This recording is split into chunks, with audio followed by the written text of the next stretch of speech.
All right, so this first lecture is about resolving ethical issues and also establishing competence within given areas of mental health practice.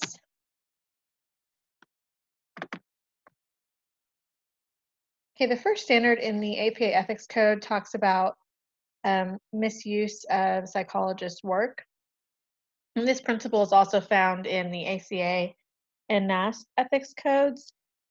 So basically, if let's say that you make a statement to the press, which we can discuss at another time, maybe when that would be appropriate. But and let's say that you, as an LPC, get asked by your local paper, what you think of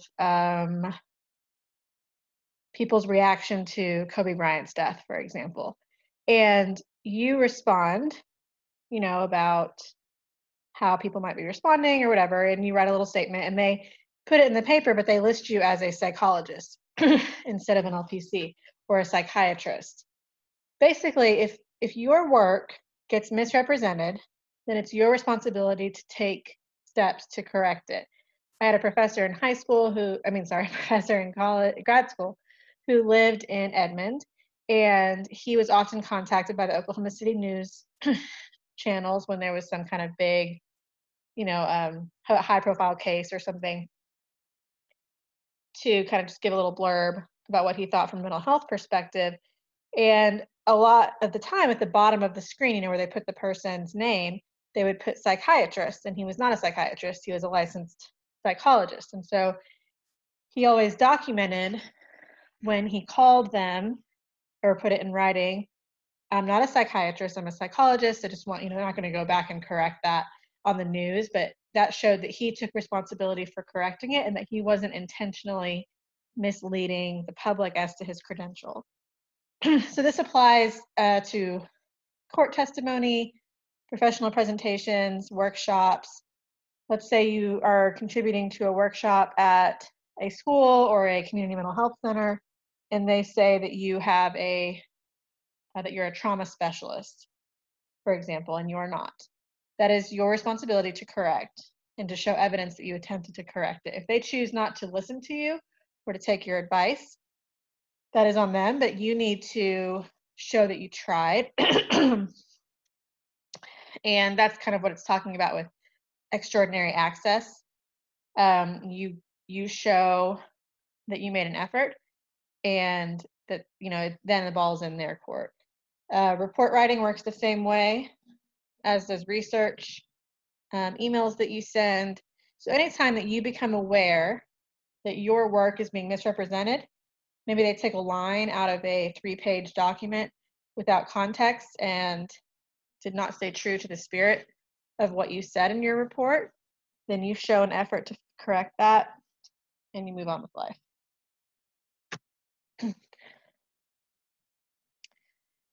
There are not many times when the ethical code and law explicitly contradict each other. The biggest time this will come into play is with confidentiality issues, and we will talk about that more. However, if that becomes a situation where you get a subpoena by a lawyer to release your records and your client says no, right? First you ask the client, can I send my records to the DA? And the client says no. Then you have a choice to make. You can either send them anyway, you can refuse to send them, or you can ask for, an time extension. But at some point, if that subpoena, which is from a lawyer, becomes a court order, which is from a judge, then you no longer have the option to not comply. If you refuse to send records to a judge, which would be a court order, not a subpoena, then you are at risk for civil disobedience charges, potentially obstruction of justice, that kind of thing, and you could face jail time. My advice to you, as soon as you get a subpoena, is to contact your ethics board or your ethics attorney through liability insurance. So my liability insurance is through the APA Trust. They have lawyers that they keep on retainer. That is part of the services that you pay for every year with your $900 liability insurance is that you have access to these lawyers and you can send them documents, you can talk to them on the phone, they'll set up conference calls, and they'll walk you through what your legal obligations are. And that's very helpful, and it also helps you kind of spread out the accountability if someone accuses you of disobedience. One where this really becomes tricky that I've experienced is if, let's say I'm assessing a child for autism, and a year later the parents get divorced and they're having a custody battle. I did not do a custody evaluation, I did an autism evaluation, and so my records would not be helpful in deciding who's the best parent to, have full custody. I did not evaluate for that. I'm not trained in that, which we'll come back to with competence.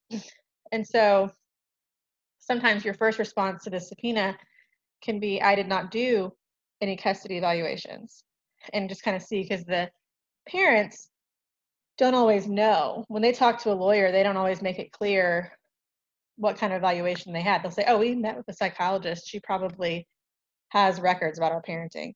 And really, I don't. I have records about the child's social functioning, for example.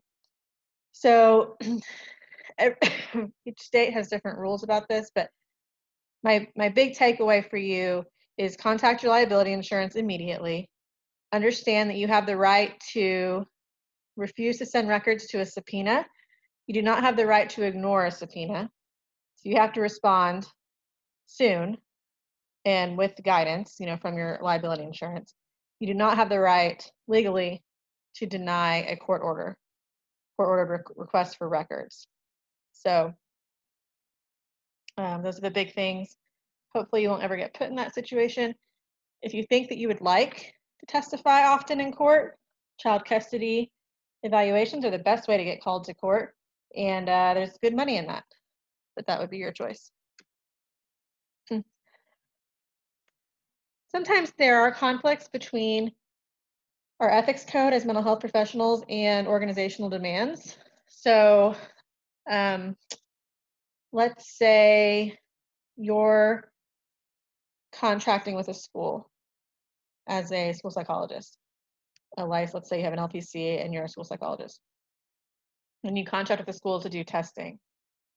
Once you're inside the school building, your ethics code or your ethical responsibility as far as confidentiality falls under FERPA. FERPA is an educational records law. It is a lot looser than HIPAA. HIPAA has to do with insurance, and it is a medical Information Protection Act. So as a licensed professional counselor, your work falls under HIPAA. Once you're in the school, it falls under FERPA. FERPA is much looser. FERPA has language in it that talks about need to know. So maybe the first grade teacher needs to know, maybe the principal needs to know, maybe the special ed teacher needs to know. So they all get access to the records. Whereas with HIPAA, you don't assume the pediatrician needs to know. You get a release to send it to the pediatrician, and it's much stricter. Insurance companies will sometimes ask for information they don't actually need. Correctional systems, let's say the person is there with you for court-ordered therapy. We'll talk about that when we get to confidentiality, but sometimes there are some conflicts between purely ethical behavior and demands of the organization where you work. And a lot of those issues will be resolved with informed consent, which we'll spend some time on later in the semester. If there is an ethical issue with another professional, let's say you work at a group practice and you know that the clinician in the office next door is doing some things with billing that aren't kosher. It is first your responsibility to bring it to the attention of the individual. You can always assume goodwill, assume they don't know, or that it was an accident, and you bring it up to them first. When you bring it up to them, you need to keep confidentiality in mind. How do you know what you know? Let's say that a client tells you that their previous counselor sexually harassed them. Now, if that happens, you cannot immediately go to that counselor and confront them unless you have written consent to do so from the client to break confidentiality. They told you that in confidence. it's not your job then to break confidence to go talk to that clinician. So it depends how you come across that information. If you hear it or see it yourself, that's different than if someone tells you within the bounds of a therapeutic relationship. Occasionally, there's some issues with level of harm.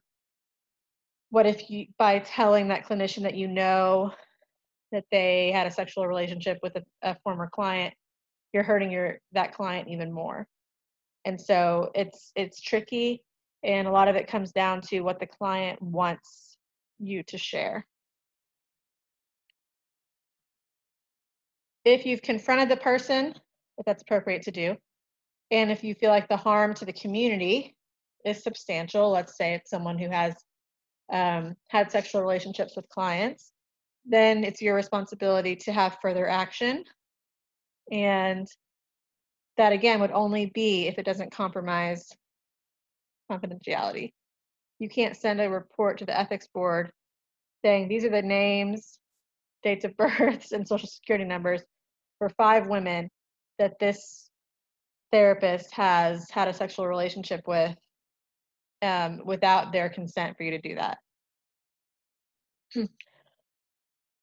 One very unfortunate thing about how these ethical complaints are done is that once a complaint is filed, it goes into the minutes of that organization, as I showed you guys last time, and then that will come up with Google. And so if that person is looking for a job, even if they were completely absolved, it will come up they've been accused.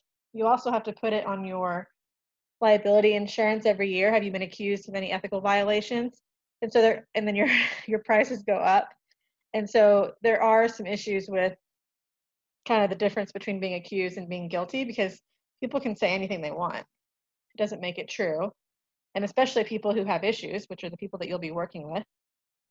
And so that is unfair. And so it's just something to keep in mind as a future employer, potentially, things like that. Okay, if everybody's good on resolving ethical issues, I want to talk a little bit about competence. The idea of competence really comes down to staying in your lane. As an LPC or a school psychologist, you will receive training within a certain area. So me as a school psychologist, the main area of my training is ages 3 to 21. So a person who is interacting with an educational environment, right? Usually by 21, 22, we're out of school. I would not see, for example, a 70-year-old who wants a dementia screening. That is outside of the bounds of my competence. You may also have competence areas within types of condition. Maybe you've had a lot of training in anxiety or depression or trauma, and that does not mean that you are equipped then to evaluate for ADHD. Also, level of training, being introduced to a type of psychopathology within one class, one semester, is not going to hold up in court for you to claim to be an expert in that field. For example, I would not diagnose a adolescent with something very rare like a multiple personality type situation without some heavy consultation and training, because I don't have any specific training in that, and that's a very rare type of disorder. Types of treatment. So hopefully most of your training will come down to behavioral and cognitive behavioral training. You should not be out there doing hours and hours of daily psychodynamic psychoanalysis treatment without training, right? So you stay within the bounds of what you've been taught. I do want to talk a second about emergencies, and this comes up on another slide. There are times when you are the only option.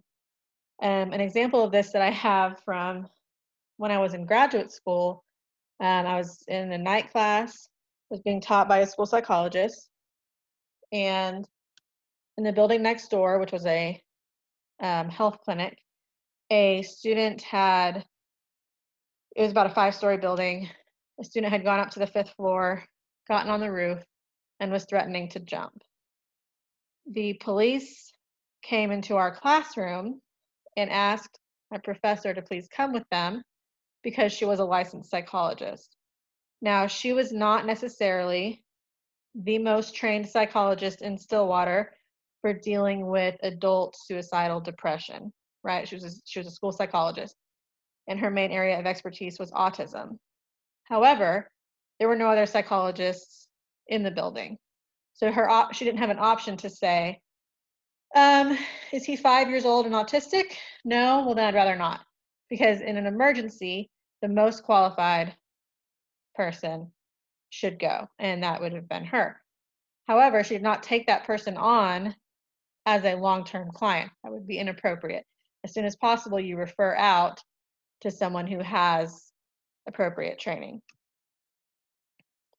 So you really need to only work with clients within your training, within your supervised experience.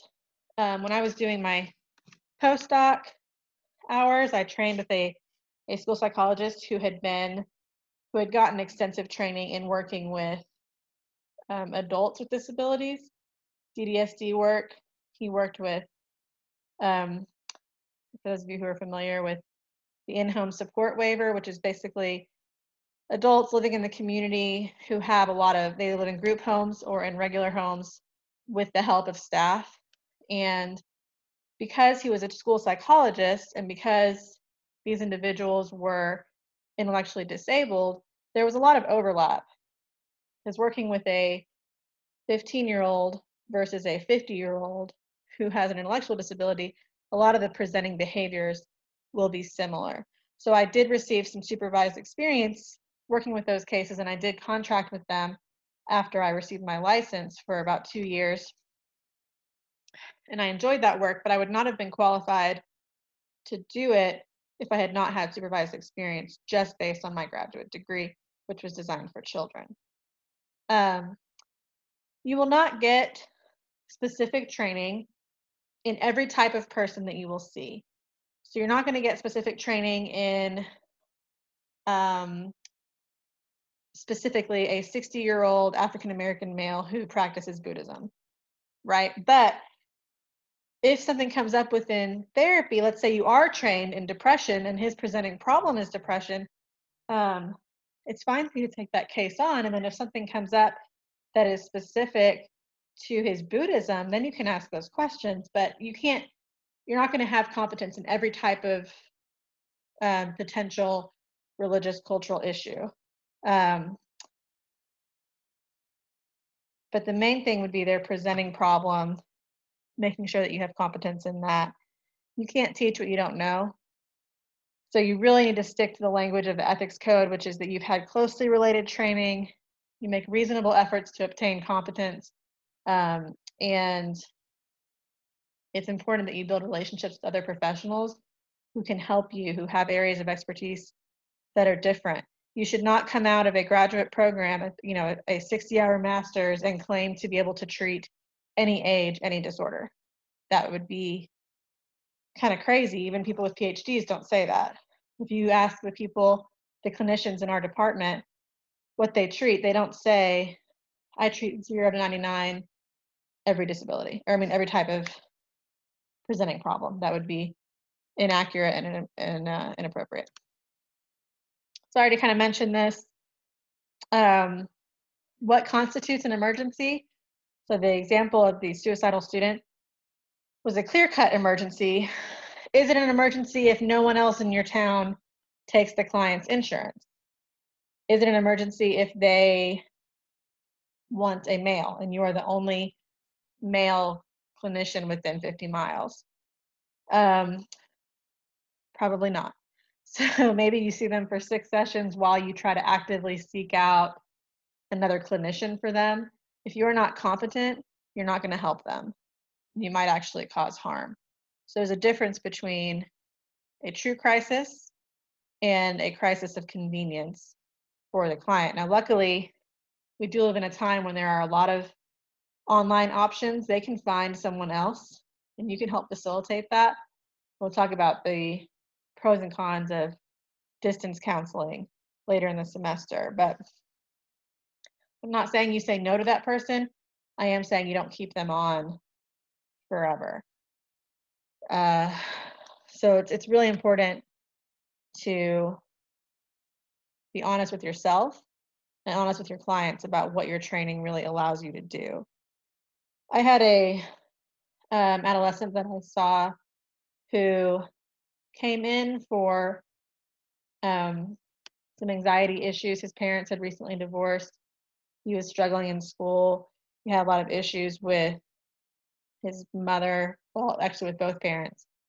And I saw him for a few months working on, some very concrete anxiety coping skills. And then as the relationship with him evolved, he started talking to me about also experiencing some sexual orientation and gender identity issues. That is not an area that I have a lot of competence in. And so I had to make a decision about the pros of continuing therapy with him while trying to seek out competence, contacting professionals, reading articles, looking for trainings, versus cutting the relationship off, referring him out, and risking the harm of him feeling, kind of abandoned because he brought up this other aspect of his life. And so it can be very tricky. And this is where documentation is really important in case, there's a potential complaint. For those of you that are doing school psychology work or who are interested in doing assessments, it's very important to stay current with assessment training. So you'll get trained here in the most current cognitive assessment, for example. In 10 years, they will come out with a new version and you will be responsible for maintaining competence in that. Usually the publishers put out, webinars, they put out in-person trainings, and that's your job. You can't be trained. I was trained in the WJ3 and the WISC-4. Well, now we're on WISC-5, WJ4. And those are cognitive assessments. And I have had to go to trainings on those because they do change. Also, treatments change. If you look at treatments for depression and self-harm, those things do get updated.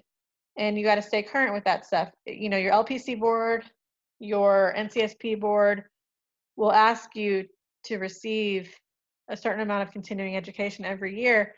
The reason they do that is to help you stay current. You'll stay current in ethics, and you'll stay current in areas of expertise for yourself. Consulting with peers is also really important.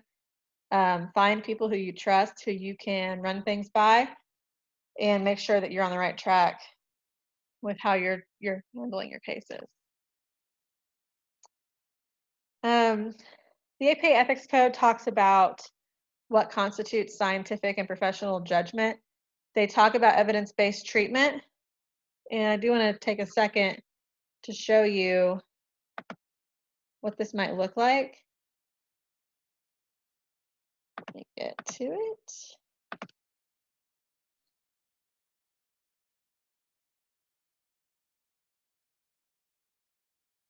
Just 1 second.